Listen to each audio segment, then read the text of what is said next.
So welcome back to Fish Bites. As I mentioned in a previous episode, um, I've been a bit torn between my Fish Bites project and another project I've been working on. It's more music based, um, and so I'm torn between those two, and I've been spending more time lately on that. That's a real challenging project in terms of like needing to get the data structures just right before I really do much coding or anything. Um, it's just a lot more complicated than I would have ever imagined. So, um, but it's fun. It's fun. It's a challenge. I find myself starting to build the entire. I'm building a lot of it. I'm going to build a lot of the data structure stuff in Excel, so I can get all the formulas right. And I'm going to use VLOOKUPs to look up data that I would have to look up in the app. So I'm going to kind of simulate the app basically in the data part of the app anyway in Excel to be sure I can get all the formulas working and that it makes sense. That's kind of the hardest part. Then the coding part will be kind of the easy part once I've got it figured out how to do it. So anyway, back to Fish Bites. I was watching a video about the bibbits, as he calls it. I forget the young man's name who is building the bibbits. But he watched a video recently about how he's trying to implement predation, in other words, predators, into his simulation. And it got me kind of thinking about fish bites again. And it made me realize that a real nice, easy thing that I could add in. Well, two things I want to add in. One, I want to add in where fish can eat other fish and can eat eggs. But a fish can only eat another fish if it's sufficiently bigger than it. So I want to implement that. Another thing I want to implement is I want to implement, and this just like struck me like, wow, how did I not think of this before? Kind of a no-brainer, but a very simple thing I can implement would be implement into the fish's genes a parameter that is basically the fish's preferred speed. So right now, all the fish are trying to go swim full speed all the time. And if I run the simulation at full speed, you can see it's craziness. That's the real speed. What we were saying before was a slowed down speed. But full speed means they're burning off as much energy. They're burning off a lot of energy from swimming so fast. So if we have genes that say the preferred speed maybe is half of full speed, then they're going to be swimming half the speed, and maybe they'll actually do better because they're not burning off so much energy swimming at full speed. Will they eat less because of it? Maybe so. So maybe there's a trade-off there.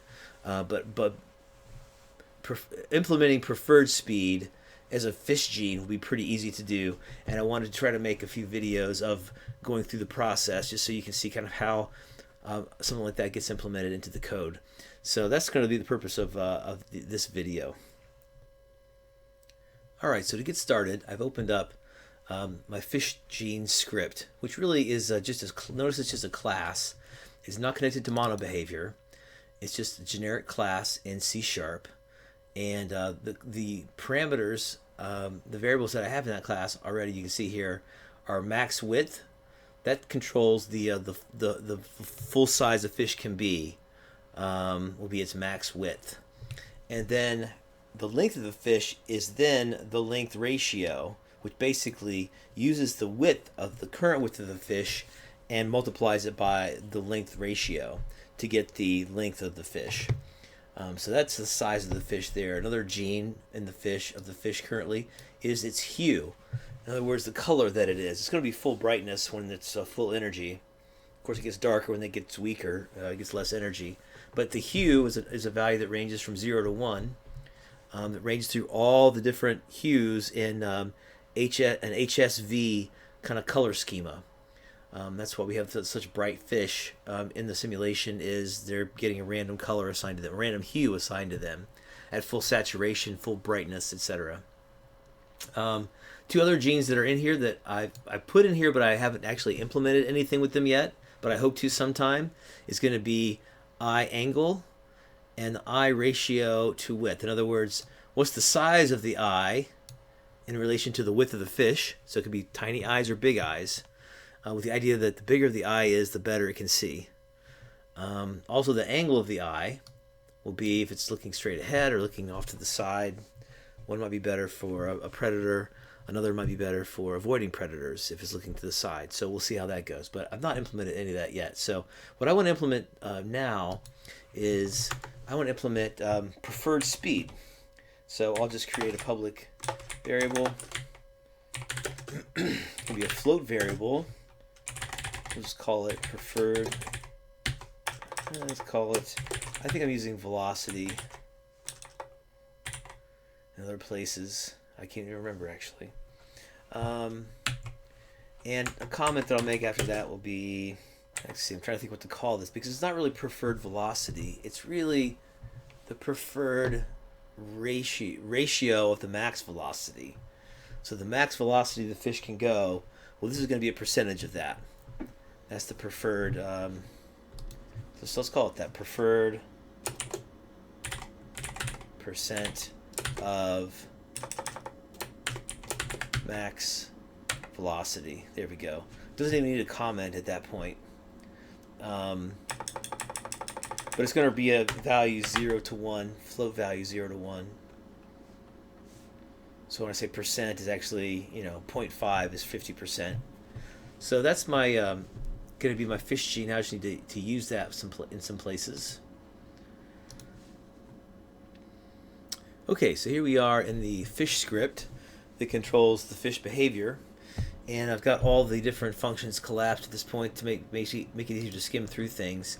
And somewhere in this code, when it decides how fast the fish should swim, it does a check to see if the fish is if the thrust has sped up the fish to be faster than the maximum velocity. It's going to cap it at that maximum velocity. And maybe there's a better way to cap a variable than I'm doing here. I'm not sure. But I can't remember exactly where it is. And instead of hunting for it and just digging around for it, I'm going to do a find on what I think I've got a variable in here called max velocity. Yeah, there we go. So, I don't look at this for a few days. I forget what I've named my variables. It's not off the tip of my head, but yeah, so there it is, max velocity. Okay, in fact, I've made a script, haven't I, here, called cap desired velocity, which makes sense to do this in a place like this. So, let's see, how are we going to do this? What do we have going on here? Let me zoom in on that. All right, let me show you this. I'd forgotten I had done this, but this makes sense. I've got a script here called a method called set desired velocity, and this is going to be a much more involved method when the time comes. But for now, it is very simple. The desired velocity equals the max velocity, and then it does this thing where it caps the desired velocity. So, in fact, desired velocity equals max velocity, then it calls cap desired velocity. So there may be some redundancy here actually, since I'm setting the desired velocity to be the max velocity. Why am I checking to be sure that it's greater than the max velocity to cap it? That kind of makes no sense. This part of the script though right here is important in the cap desired velocity method, because it's like checking to see, okay, if the thing's energy is less than 25% of its max energy, the max velocity is going to slow down, because as the thing loses its energy, its top speed is being decreased also. So I'll need to think about how to incorporate that there. So let me think about this for a minute. Okay, I paused it there and gave it a few minutes thought. And I actually think this might be way easier than I thought it was going to be. Because the cap desired velocity is good for preventing the desired velocity to ever go above the maximum velocity. And that'll change when things happen. But for now, I want to set the program so the fish will never, will always want to go just the preferred velocity, just for now. It's going to change. If the fish is being chased by a predator, I want it to go faster. and maybe go with max velocity for a while while it's running away, for instance, and go way slower than its preferred velocity if it's like in a mess of plants and it's trying to eat a lot. So, but for now, I just want this to be, so I want to set the desired velocity of the fish. It's going to be set to the max velocity of the fish times the fish genes object on this object, and then I want it to be preferred. It's already listed there. Thank you, Visual Studio Code. Come on. Alright, that's going to be a multiplier. If it's 1, then it'll be max velocity. If it's 0, it's not going to move at all. And if it's a number in between, a fraction, 50%, 70%, whatever, then that's going to be the desired velocity it's going to try to go. So that's great. Okay, so that sets the, that implements the preferred percent of the max velocity for the fish's preferred velocity, but we need to assign a value to this somewhere. So let's do that next. Okay, so because the fish script is attached to each fish, I can't generate a new fish from the fish script because it doesn't exist yet until the fish is instantiated. So within the ecosystem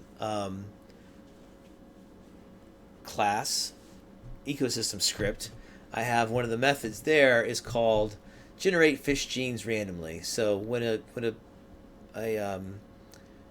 simulation is started, this is called, and it creates for each fish that is spawned, it's going to generate the fish's genes randomly using the script right here. So you'll notice it's got all the things here: max width, length ratio, hues, a random number. The eye angle and eye width are just dummy values for this point. I'm not sure what I'll do with those yet. But I need to add in here fish genes dot preferred. It's going to equal, and yeah, it can be between 0 and 1. So let's try that. That'll be fun, actually. We're going to have, if the value of this is 1, then the fish is going to swim at max velocity. If the value is 0, then the fish is not going to move at all. It's just going to float there, which is not that realistic. But let's try it just for fun. Maybe what I'll do ultimately is maybe I'll change this to be 10% or something instead of being 0. But for now, let's do it for 0 just to see. That might be kind of fun to try that. So let me save my scripts here. We'll go back into Unity and give it a try. All right, here we go. We're going to test the max velocity. Okay. And so the desired velocity of these fish appears to be 0. I have a problem somewhere, apparently. So let me go back and check my code, see what's wrong there. So it's an interesting little bug. Okay, so I found my bug. In here I create the fish genes in my ecosystem script for when I spawn a new fish. But then I've got this create fish from genes script where I send the genes to this script to create it. But within this, as it's instantiating the fish and setting the values of the fish, it's what the variable value should be for that fish, its size and energy and things like that. I've got this script called send fish genes to the fish. So at some point I need to take the fish genes that are passed into this one and send them to the send fish genes to script, send fish genes to fish script. And if we look at that, we'll see here's where that happens. So temp fish, it points to the fish that was just created by the instantiation. So we need to take that, and in that fish script, we need to set the value there.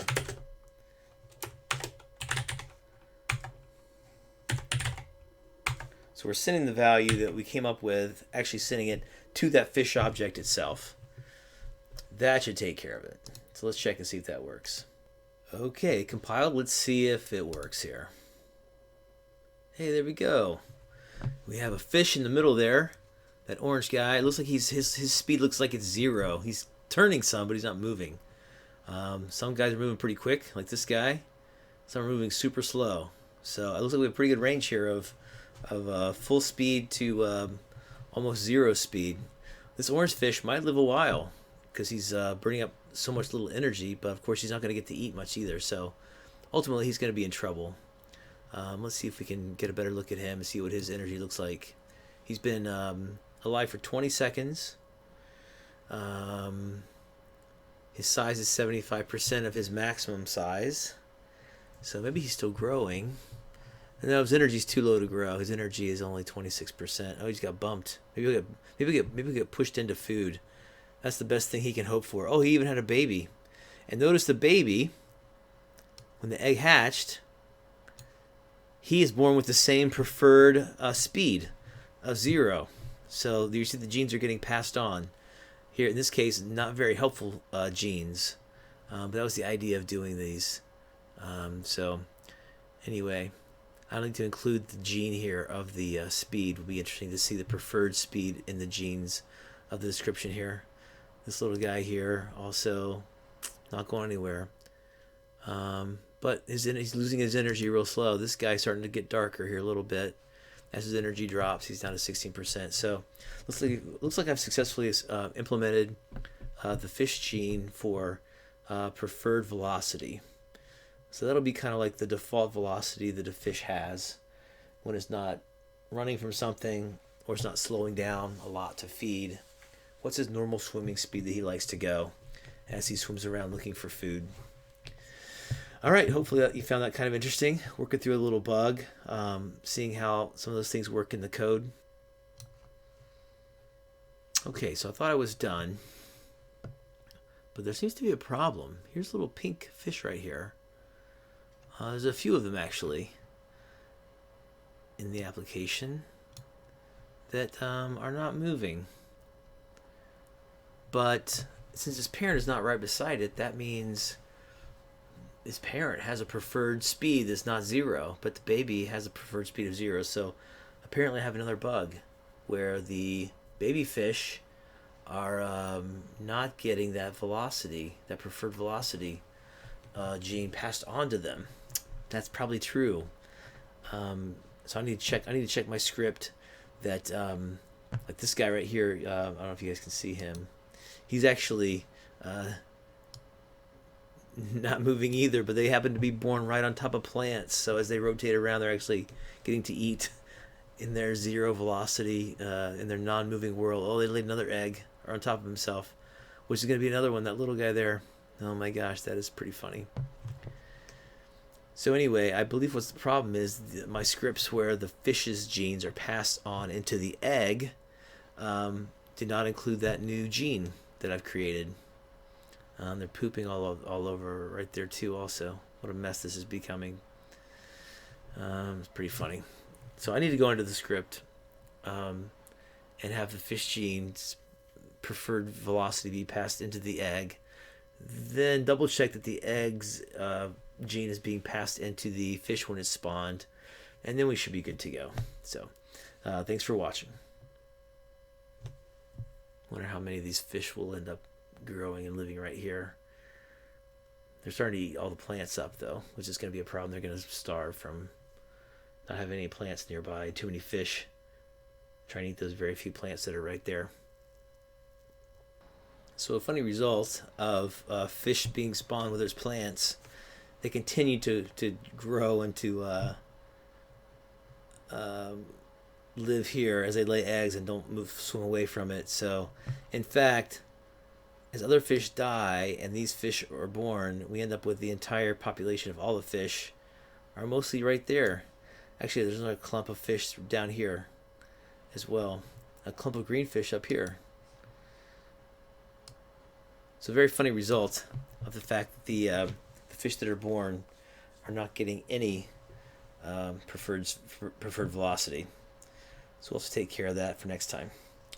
Thanks again for watching.